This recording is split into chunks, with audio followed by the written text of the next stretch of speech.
그런다 뭐 이런 얘기도 있습니다. 그래서 삼성, 도시바, 나카미치, 모토로라 그래서 사토시 나카모토가 이 4개 업체 연합치다 뭐 이러는 글도 사실 구글에 있습니다. 다음.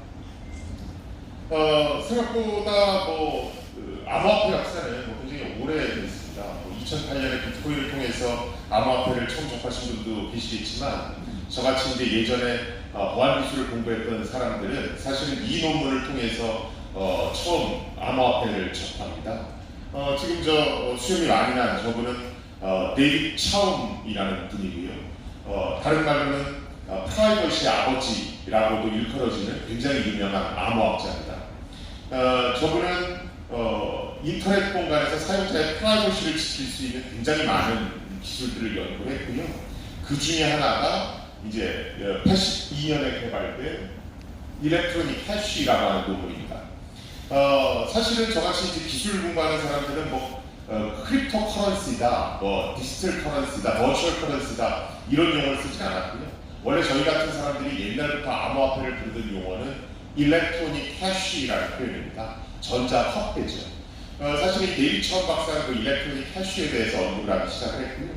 이 양반이 이제 암호화폐, 즉 일렉트로닉 해쉬에 대해서 연구하는 것은 우리가 현실 세계에서는 물건을 사고 돈을 지불할 때 신용카드를 쓸 수도 있고 현찰을 쓸 수도 있습니다. 근데 인터넷 공간에서는 신용카드 외에는 딱히 쓸 수 있는 게 없죠. 근데 신용카드로 물건 결제를 하다 보면 내가 어디서 얼마를 썼는지가 다 추적이 되게 됩니다. 이게 일종의 프라이버시 침해라고 이분은 보는 겁니다.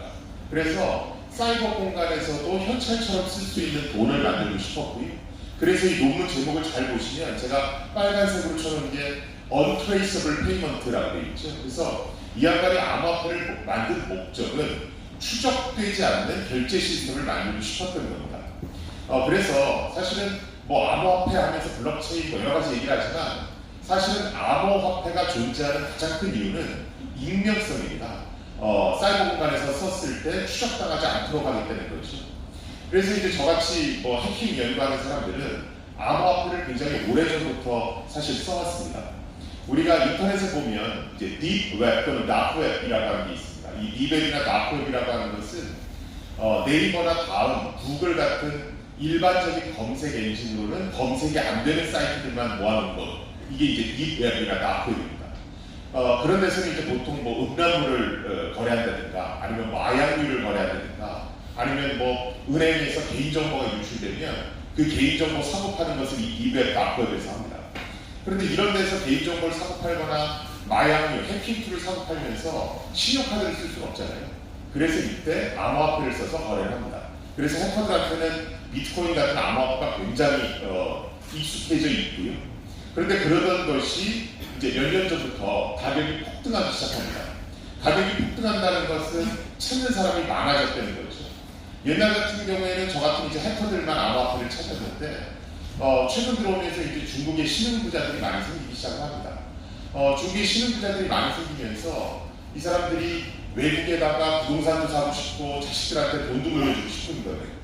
그런데 일반적인 위안화로 외국에 가져 나가든가 아니면 자식들한테 물려주면 이제 정부 당국에 전부 다 모니터링이 되게 됩니다. 이걸 이제 피하고 싶은 겁니다. 그러다 보니까 이제 암호화폐를 사용하게 됐고요. 이렇게 해서 찾는 사람이 급증하게 되니까 이제 비트코인 같은 암호화폐 가격이 폭등하게 되는 겁니다.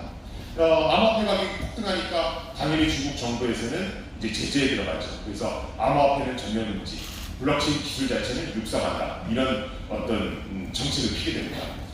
당연히 이제 암호화폐 가격이 폭락하게 됐죠. 그러다가 이제 그 열기를 그대로 넘겨가는 게 이제 우리나라라고 보시면 됩니다. 그래서 폭락하던 것이 우리나라에서 다시 열기가 불기 시작하면서 가격이 다시 상승하기 시작하죠. 그러다가 이제 여러 문제가 생기기 시작하니까 우리 정부도 암호화폐는 금지 그리고 블록체인 육성이라는 기조를 띠게 됩니다. 여기에 대해서 뒤에 가서 다시 한번 말씀드리겠습니다. 다음. 실제로 암호화폐가 가져야 될 기본적인 요건은 위에 보시는 저 세 가지입니다. 익명성이 가장 중요하고요. 두 번째가 양도성이 있어야 됩니다. 이게 돈이니까 A가 B한테 썼으면 B는 C한테 쓸 수 있어야 되고 C는 D한테 쓸 수 있어야 되죠. 돈은 돌고 돌아야 되니까. 근데 이제 암호화폐를 만들기 가장 어렵게 하는 요인이 세 번째입니다. 우리가 중복 사용이라고 하는 거죠. 우리가 일반적인 화폐 같은 경우는 화폐 같은 경우도 보통 보시면 칼라 복사기로 복사해서 쓰는 사람들이 있습니다. 그런데 이 암호화폐는 컴퓨터 속에 있는 디지털 화폐거든요. 그러니까 복사가 훨씬 쉬운 겁니다.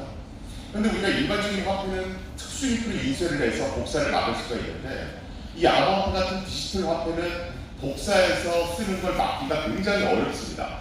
그래서 이제 보안적인 요소가 들어가서 저 복사해서 쓰는 중복사용 문제를 해결을 해줘야 됩니다. 위에 세 가지는 데이비 차원 박사가 만든 암호화폐가 갖는 요구 조건이고요.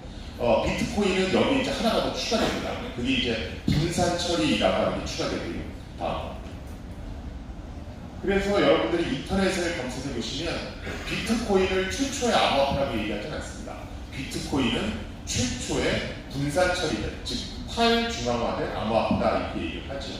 그래서 여러분들이 비트코인을 이해하실 때 사실은 데이비 차원 박사의 원본 암호화폐, 오리지널 암호화폐를 이해하신 다음에 비트코인을 보시면 기술적 메커니즘을 이해하시기가 조금 더 쉽습니다. 이게 이제 데이비 차원 박사가 1982년도에 내놓은 암호화폐의 기본 형태입니다. 예전에 이제 싸이월드에 있던 도토리 생각하시면 되고요.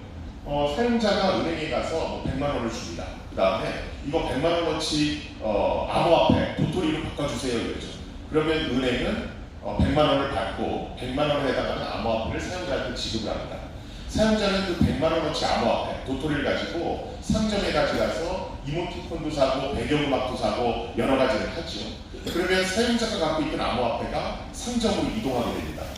상점은 이렇게 해서 암호화폐를 쭉 모아놨다가 그걸 다시 은행에 가져가서 이거 다시 돈으로 바꿔주세요 라고 할 수도 있고요.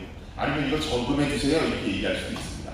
그런데 이 암호화폐는 디지털 정보니까 복사하기가 굉장히 쉽다고 그랬잖아요. 그래서 사용자나 상점이 100만 원어치 암호화폐를 받아놓고 그걸 2번, 3번 복사하면 이게 200만 원, 300만 원이 됩니다.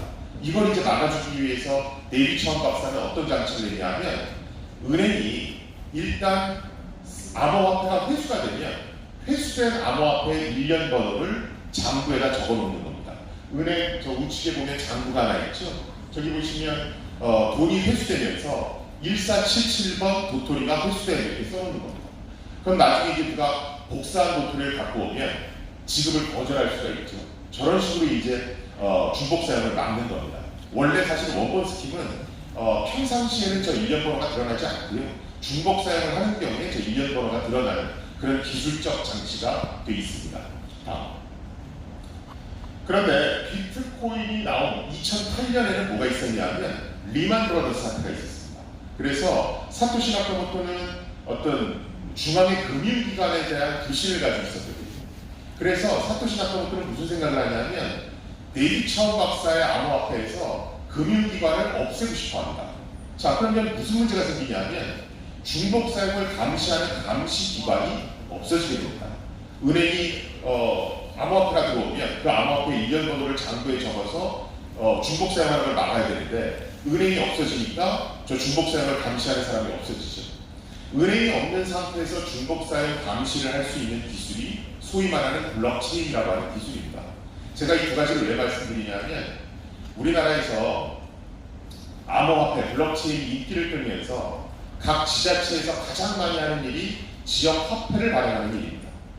근데 좀 전에 보셨지만 암호화폐는 중앙의 기관을 두고 만들 수도 있고요. 중앙의 기관이 없는 상태에서 블록체인을 가지고 만들 수도 있습니다. 그런데 지자체에서 지역 화폐를 만든다는 얘기는 중앙의 기관이 있다는 얘기죠. 그럼 굳이 블록체인을 갖고 만들 필요가 없습니다. 대표적인 세금당국 사업이죠. 그래서 사실은 지역 화폐를 만들겠다고 하면서 블록체인을 써서 암호화폐를 만든다는 건 사실 이치 맞지 않고요.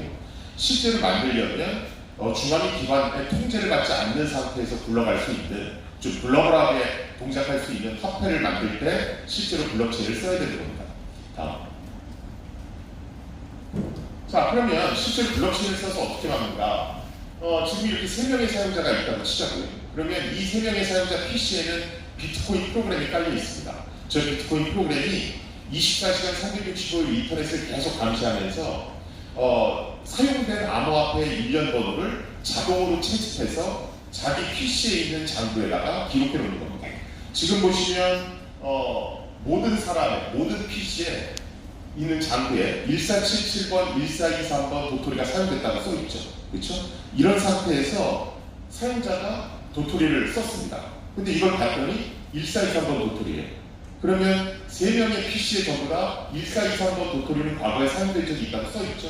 이러면 프로그램이 자동으로 사용자에 알려주는 겁니다. 저거는 과거에 사용된 적이 있으니까 받지 마십시오. 이렇게 알려주는 거죠.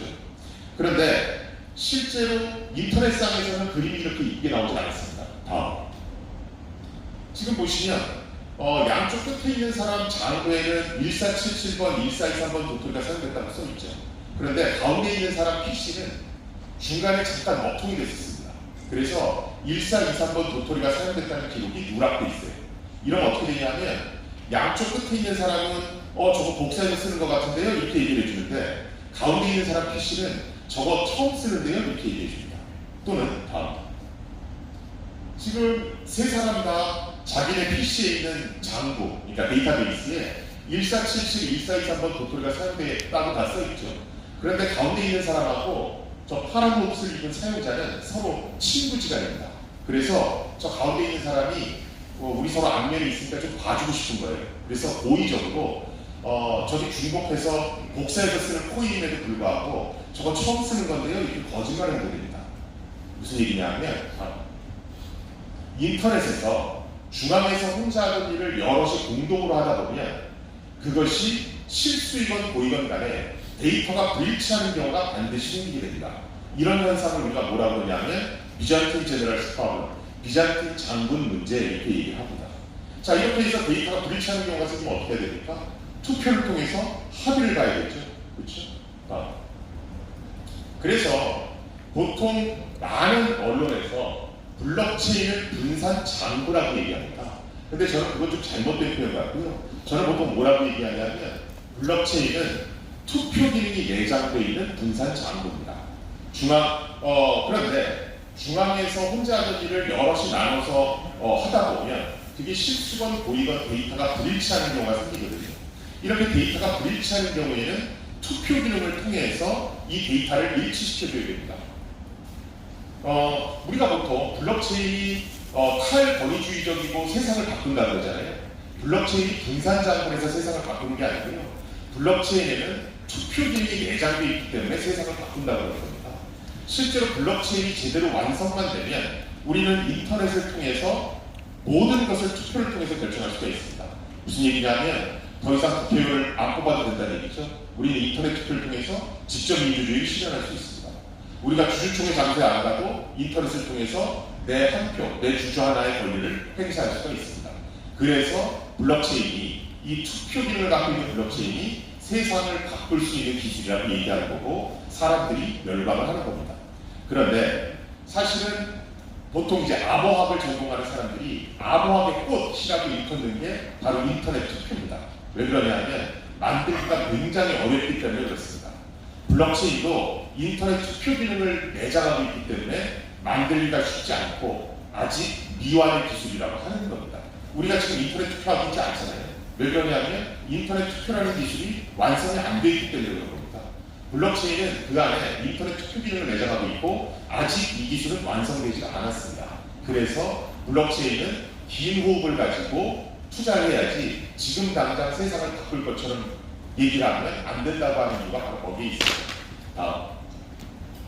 자, 그럼 실제로 어떻게 투표를 하는가? 비트코인 같은 경우에는 우리가 약속을 합니다. 예를 들어서 10분 동안 여러분들이 예를 들어 비트코인 사용자면 여러분들 PC에 있는 비트코인 프로그램이 10분 동안 일어났던 모든 거래 내역을 파일에 다 적습니다. 이 10분 동안 일어난 모든 거래 내역을 담은 파일을 우리가 블럭이라고 얘기합니다. 이렇게 해서 10분이 딱 지나면 각자 적은 파일을 서로 회람을 합니다. 회람해서 봤더니 모든 파일이 다 똑같으면 만장일치죠. 투표할 수가 없습니다. 할 필요가 없습니다. 그런데 틀린 파일이 나오면 투표에 들어가게 됩니다. 그렇게 해서 옳은 파일이 결정나면 우리가 10분 동안 일어난 모든 거래 내역을 아무렇게나 두면 시간의 개념이 안 생기잖아요. 그래서 10분 동안 일어났던 모든 거래 내역을 순차적으로 쭉 놔둬서 사슬처럼 쭉 엮습니다. 이걸 우리가 체인이라고 합니다. 그래서 10분 동안 만들어진 파일을 우리가 블럭, 이걸 사슬처럼 엮었다고 해서 체인. 그래서 우리가 블록체인이라는 표현을 쓰는 겁니다. 실제 예제를 보여드리면 요거 제가 뒤가 말씀드리겠습니다. A, B, C, D 5명이 있다라고 하겠습니다. 그럼 5명이 지금 10분 동안 열심히 비트코인 사용 거래 내역을 각자 PC의 파일에다가 적습니다. 10분이 딱 지났어요. A가 내가 제일 처음 블럭을 만들었습니다. 10분간의 거래 기록을 전부 다 기록했으니까 내가 이걸 여러분들한테 회람시킬 테니까 한번 보세요. 이렇게 얘기합니다. 그래서 A가 그걸 BCD한테 다 뿌려줘요. 다음. BCD가 A가 뿌린 걸 확인해 봤더니 자기가 만들고 있는 거하고 틀린 바가 없습니다. 만장일치죠? 그러면 A가 뿌려준 파일을 옳은 블럭으로 인정해 줍니다. 이렇게 최초로 만들어진 블럭을 우리가 제네시스 블럭이라고 합니다. 다음.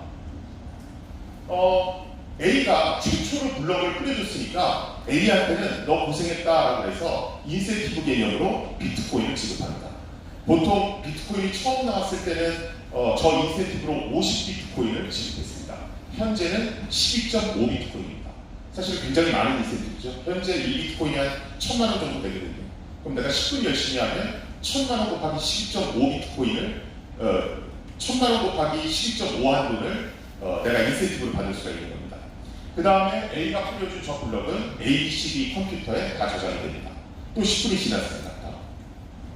이번엔 B가 훨씬 더 열심히 해서 제일 처음 블럭을 만들었습니다. 그리고 B가 저 블럭을 다른 사람들한테 다 뿌려줘요. 내가 이번에 제일 먼저 했으니까 내가 만든 게 옳은지 한번 확인해 주세요. 다음. A, C, D가 확인해 봤더니 자기들이 만들고 있던 거하고 의견이 다르지 않습니다. 만장일치죠? 그러면 B한테 인센티브를 주고 B가 뿌린 블럭은 앞에 있던 A가 뿌렸던 블럭에다가 체인처럼 연결이 됩니다. 블록체인이 되는 거죠. 이렇게 해서 저 블록체인이 A, B, C, D 컴퓨터에 다 저장이 됩니다. 다음. 10분이 지났어요. 이번에는 C가 내가 제일 처음 거래 기록을 다 기록했습니다. 라고 해서 다 뿌리는 거예요. 뿌렸는데 이때 D가 이의제기를 합니다. 데이터 틀린 것 같은데요? 라고 해서 내가 만든 블럭은 이거니까 한번 비교해보세요. 그러면서 자기 블럭을 뿌려줍니다. 이때 투표가 들어갑니다. 그래서 만약에 투표를 해서 사람들이 D가 뿌려준 블럭이 옳다라고 투표 결과가 나왔다고 하자고요. 그럼 어떻게 되냐면 그러면 D가 만든 블럭이 옳은 걸로 인정받아서 기존의 AB 블록체인에 연결되게 됩니다. 그리고 인센티브는 D가 가져갑니다. 그리고 ABC 블록체인은 모든 사용자 PC에 가져갑니다. 이번에도 10분이 지나면 E가 제일 처음 했을 거고요. 만약에 E가 뿌린 블럭이 옳다라고 인정받으면 E의 블럭이 기존의 블록체인에 연결이 되고 E가 인센티브를 갖게 있죠. 그리고 ABCD 블록체인은 모든 사용자 PC에 가져잡니다. 이게 블록체인이 돌아가는 기본 메커니즘이고요. 기존에 돈의 흐름이 담긴 데이터베이스는 중앙에서 관리를 했죠. 그렇죠? 그런데 블록체인을 이용한 암호화폐의 경우에는 중앙에 금융기관이 없습니다. 그렇죠? 그래서 저 돈의 흐름이 중앙 서버에 기록되는 게 아니고 모든 사용자 PC에 다 저장됩니다. 모든 사용자 PC에 다 저장되기 때문에 블록체인은 기본적으로 데이터를 수정하는 게 거의 불가능합니다. 모든 사용자 PC에 있는 데이터를 다 바꾸지 않으면. 그리고 두 번째로는 블록체인은 극대화된 투명성을 갖습니다. 즉 내가 볼 수 있는 정보는 남들도 볼 수 있다는 얘기입니다. 왜냐하면 ABCD 컴퓨터에 블록체인이 똑같이 저장되어 있기 때문에 그렇습니다. 그리고 블록체인이 갖는 마지막 특징은 뭐냐면 24시간 365일 동작할 수 있는 가용성입니다. 예를 들면 A 컴퓨터에 해커가 들어서 ABCD 블록체인을 지워버렸어요. 그럼 어떻게 하면 됩니까? A가 B나 C한테 요청하면 되죠. 야, 네 컴퓨터에 있는 블록체인 내 거랑 똑같으니까 그거 나 카피숍 하자 이런 거죠. 그렇죠? 그래서 블록체인이 초창기에 거품이 끼게 된 가장 큰 원인은 블록체인은 해킹이 불가능하다라는 언론 보도가 나왔기 때문에 그렇습니다. 블록체인은 해킹이 불가능한 기술이 아니고요. 블록체인은 정확히 4가지 특징을 갖습니다. 투표 기능이 내장되어 있고요. 그 다음에 일단 블록체인에 기록이 되면 수정이 불가능해집니다. 그리고 블록체인은 극대화된 투명성을 갖고요. 그 다음에 24시간 365일 동작할 수 있는 가용성을 갖습니다. 이 4가지가 블록체인의 특징이자 솔직히 말하면 비즈니스 모델을 만들기 굉장히 어렵게 하는 요인이 되기도 합니다. 지금 제가 보여드린 이 블록체인 모델은 사토시 나카모토 논문에서 주장하는 것과는 조금 다를 겁니다. 여러분들이 아마 사토시 나카모토 논문에서 보신 건 나무가지처럼 쭉 뻗어나가는 아마 블록체인을 보셨을 거예요. 블록체인은 뭐 크게 두 가지 형태가 있다고 보시면 됩니다. 약간 기술적으로 얘기하면 제가 보여드린 이 모델은 펜더민트 같은 데서 쓰는 게 이런 모델이고요. 실제로 이런 모델을 쓸 경우에는 라이브니스 성질에서 좀 문제를 받습니다. 그리고 사토시 나카모토의 그 나무 트리처럼 생긴 블록체인 모델은 세이프티 쪽에서 약간은 좀 문제를 받습니다. 제가 이 말씀 드리는 이유는 뭐냐면 아까 제가 인터넷 투표 기능이 완성이 안 됐다고 그랬죠. 현재 나와 있는 그 어떤 블록체인도 기술적으로 완벽한 상태가 아닙니다. 그래서 어떤 블록체인이든 간에 약간의 기술적 문제를 전부 다 가지고 있습니다. 앞으로 이것들은 계속 연구를 통해서 개선돼 나가겠죠. 자, 그럼 왜 갑자기 4차 산업혁명에서 블록체인을 찾기 시작하는가? 뭐 1차 산업혁명부터 4차 산업혁명까지 많이 얘기 들어보셨을 겁니다. 그런데 많은 분들이 3차 산업혁명하고 4차 산업혁명을 명확하게 이렇게 구별하는 걸 힘들어하세요. 보통 3차 산업혁명을 정보화, 자동화라고 합니다. 그런데 4차 산업혁명도 사실은 정보화, 자동화에 있어서는 크게 다를 건 없습니다. 근데 뭐가 달라지냐면 3차 산업혁명에서 정보화, 자동화는 국지적으로 일어나는 겁니다. 예를 들어서 어떤 곳에서 하는 곳도 있고 안 하는 곳도 있는 거죠. 근데 4차 산업혁명에서 정보화, 자동화는 모든 국가 내 모든 지역에서 동시다발적으로 일어나는 겁니다. 모든 지역에서 정보화, 자동화가 일어나면서 이것들이 서로 시너지 효과를 내게 됩니다. 그러면 어떤 일이 벌어지냐면 우리가 4차 산업혁명의 대표적인 아이템으로 스마트 매니팩처링, 스마트 제조를 꼽습니다. 잘 보시면 우리가 지금 스마트워치나 웨어러블 디바이스, 그 다음에 스마트폰 같은 걸 항상 갖고 다니죠. 저런 걸 통해서 자동차도 부르고 음식도 시켜먹고 여러 가지 일들을 합니다. 지금은 사실은 그 각종 정보들이 각 회사의 서버로 들어가죠. 그렇죠? 스마트워치 같은 경우는 삼성이나 애플로 갈 겁니다. 우리가 배달의민족으로 음식을 시키면 배달의민족 회사 서버로 들어가죠. 카카오톡시를 부르면 카카오 회사의 서버로 그 데이터가 들어갑니다. 그런데 4차 산업혁명에서는 이 데이터들이 클라우드 같은 데에 다 모이는 겁니다. 그럼 저 클라우드에 있는 정보를 업체들이 빅데이터 분석, 인공지능 분석을 합니다. 그래서 어느 동네 사람들이 몇 월 달에 어떤 제품들, 어떤 물건들을 좋아하는지를 다 분석해내는 겁니다. 그 정보를 공장을 보내면 공장에서 그 지역에 그 달에 좋아하는 물건들을 만들어내는 겁니다. 그래서 해당 지역으로 보내죠. 이게 현실화가 되면 어떤 일이 벌어지냐면 우리 유니클로 매장을 보면 을지로에 있는 유니클로 매장이나 압구정동에 있는 유니클로 매장이나 부산에 있는 유니클로 매장이 다 똑같은 걸 팔죠. 그런데 이런 시대가 오면 모든 유니클로 매장이 그 지역 사람들이 좋아하는 걸로만 물건을 구성해서 팔게 됩니다. 맞춤형 소량 생산이 아주 극대화되는 거죠. 4차 산업혁명 시대는 이게 되는 겁니다. 모든 지역에서 정보화, 자동화가 일어나고 이게 서로 연동되니까 이런 일들이 벌어지는 겁니다. 자, 이게 현실화되려면 사실은 제일 중요한 게 데이터죠. 데이터가 사회 모든 영역에서 원활하게 원유처럼 막 돌아다녀야 됩니다. 그래서 4차 산업혁명 시대의 원유를 데이터라고 얘기하는 거고요. 다음. 자, 그런데 현실에서는 어떤 일이 벌어지냐면 우리가 택시를 타면 택시기사 아저씨들은 각자 앱을 깔아놓고 쓰십니다. 왜 그러냐면 각자 데이터베이스를 만들어 놓고 사용자의 데이터를 자기만 보려고 하거든요. 이걸 정보의 가두리 양식이라고 그러죠. 다음.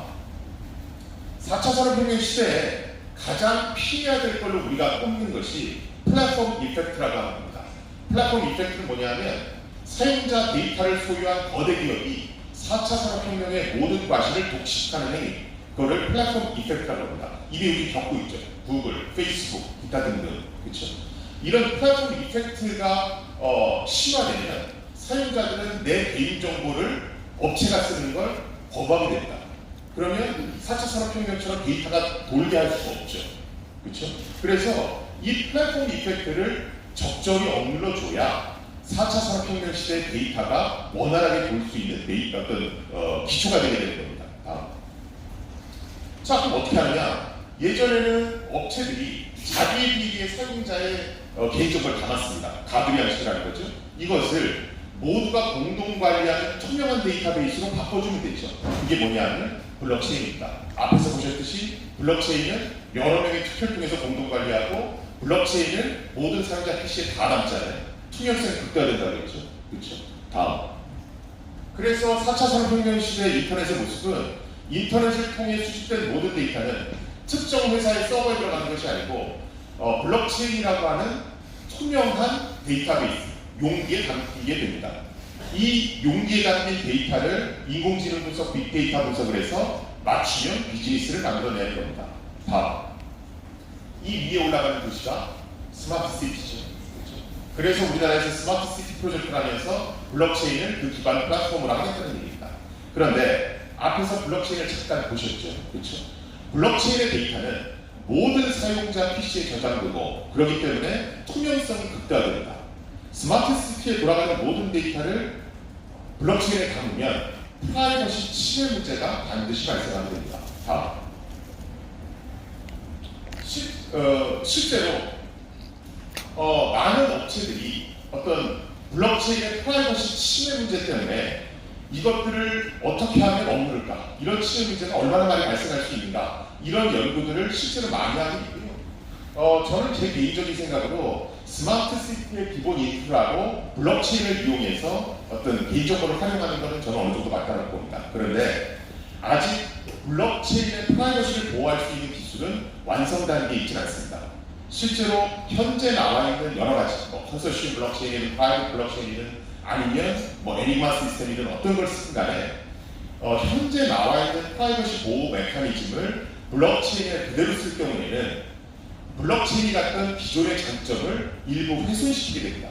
그렇기 때문에 무슨 문제가 생기냐면 뭐하러 블록체인을 쓰지? 과거에 그냥 중앙서버 방식으로 할 수 있는데 이런 문제에 다시 부딪히게 됩니다. 그래서 사실은 스마트 시티의 인프라로 블록체인을 쓰는 건 맞으나 사실 그 어떤 로드맵에 있어서 조금은 좀 긴 안목으로 사업을 추진해 나갈 수 나가야 된다고 제 개인적으로 생각하고 있습니다. 또 많은 분들이 블록체인 비즈니스를 제대로 하려면 암호화폐도 풀어주셔야 됩니다. 이런 얘기 굉장히 많이 합니다. 그 이유는 왜 그러냐면 실제로 오른쪽 여러분들 보시기에 왼쪽에 있는 게 아마존이죠. 아마존 서버에다가 내가 팔 물건을 올려놓고 그걸 검색해서 물건을 사기로 하고 대금은 비자 카드로 지불합니다. 실제로 부자가 되는 건 아마존과 비자 카드 사죠. 그렇죠? 플랫폼 이펙트가 나오는 거죠. 이걸 블록체인으로 바꾸면 내가 팔 물건을 블록체인에 올립니다. 그럼 블록체인을 검색해서 물건을 사겠다라고 하겠죠. 그리고 대금은 암호화폐로 지급합니다. 중간에 블록체인을 이용하기 때문에 수수료를 떼지 않거나 수수료가 굉장히 싸죠. 그렇죠? 그리고 결정적인 건 암호화폐로 대금을 지불하는 겁니다. 제가 예를 들어서 암호화폐를 10개 갖고 있습니다. 근데 그 중에 2개를 사용료로 지불을 했어요. 그런데 이 오픈 마자라고 하는 모델이 잘 돼서 비트코인이 가치가 굉장히 막 상승했습니다. 그러면 8개를 갖고 있는 나도 부자가 되지만 2개를 넘겨받은 상대편도 마치 주식을 넘겨받은 것처럼 부자가 되잖아요. 그러니까 모든 사람이 다 잘 살게 되는 겁니다. 그래서 블록체인만 갖고는 수수료 절감 효과밖에 없는데 암호화폐를 생태계에서 같이 연동되게 하면 모두가 잘 사는 효과를 낼 수 있다라고 얘기하는 요래서 그렇습니다. 다음. 이스라엘에서는 벌써 중앙 서버가 아닌 블록체인을 이용한 우버도 나와 있습니다. 라주즈라고 하는 모델이 그 모델이고요. 다음. 아까 말씀드렸듯이 실제로 블록체인은 투표와 관련된 문제도 해결해야 되고 그 다음에 프라이버시 보호와 관련된 문제도 해결해야 됩니다. 실제 2018년에 나온 논문 중에 하나는 연구자들이 블록체인이, 그러니까 비트코인이 사용하는 블록체인을 한번 조사해 봤습니다. 조사를 했더니 사실은 비트코인 블록체인에는 비트코인 거래 기록만 다 담겨져 있어야 되잖아요. 근데 그 중에 1.4% 정도에는 거래 기록하고는 상관없는 내용들이 있다는 겁니다. 아동 포르노, 회사 비밀, 저작권 관련한 것들이 있다는 거죠. 사실은 이건 얼마나 치명적이냐면 우리 리벤지 포르노 얘기 많이 하잖아요. 나의 프라이버시가 현저하게 훼손시킬 수 있는 동영상이나 그림이 블록체인에 올라가면 일단 파일 중앙화되어 있기 때문에 연락할 기반이 마땅치 않습니다. 그리고 블록체인 속성 자체가 삭제가 불가능하고 투명성을 가지고 있기 때문에 삭제가 불가능해지고 모든 사람이 나의 프라이버시와 관련된 콘텐츠를 볼 수 있는 문제가 생기기 시작합니다. 그래서 지금 많은 학자들은 이 문제를 해결하기 위해서 연구를 하고 있습니다만 가장 큰 문제는 저 문제를 해결하려고 시도하는 순간 블록체인이 가진 고유의 성질 4가지, 즉 투표, 그러니까 탈중앙화, 그리고 투명성, 가용성, 삭제 불가, 이 4가지 성질 중에 한두 개가 훼손되게 됩니다. 이 한두 개가 훼손되면 무슨 문제가 생기냐면 우리가 왜 블록체인을 써야 되지? 이런 문제에 다시 봉착하게 되는 겁니다. 그래서 실제로 앞으로 이런 부분에 관해서는 지금도 학자들이 많이 연구를 하고 있고 앞으로도 우리가 좀 지켜봐야 블록체인이 실제로 우리한테 많은 도움을 주겠다 아니다를 판단 내릴 수 있게 될 것 같습니다. 다음. 우리가 보통 얘기할 때 암호화폐를 얘기 많이 하시잖아요. 근데 암호화폐 투자나 이런 거 보실 때 이게 도대체 거래수가 얼마나, 트랜잭션 수가 얼마야? 이런 것들을 사실은 굉장히 많이 보세요. 저도 뭐 4차 산업혁명에서 블록체인 관련 일을 하고 뭐 블록체인 강연을 하다 보니까 가게 끝날 때쯤 되면 어떤 암호화폐에 투자를 해야 되나 이런 질문을 굉장히 많이 받는 것도 사실입니다. 그럴 때 이제 주로 얘기하시는 게 트랜잭션 수거든요. 근데 굉장히 죄송하지만 트랜잭션 수는 마케팅이라든가 여러 가지를 통해서 단기간 내에 얼마든지 끌어올릴 수가 있습니다. 그래서 트랜잭션 수는 암호화폐의 가치를 평가하는데 그렇게 좋은 수단은 아니고요. 실제로 우리가 암호화폐를 논할 때는 그 암호화폐는 반드시 그것이 기반으로 하고 있는 블록체인이라는 게 있습니다. 그리고 그 암호화폐를 이용한 비즈니스 모델이 위에 얹혀지게 되겠죠. 그래서 일단 여러분들이 어떤 암호화폐에 대해서 평가를 하신다면 그 암호화폐가 기반으로 하고 있는 블록체인이 얼마나 좋은 기술인지를 한번 보셔야 됩니다.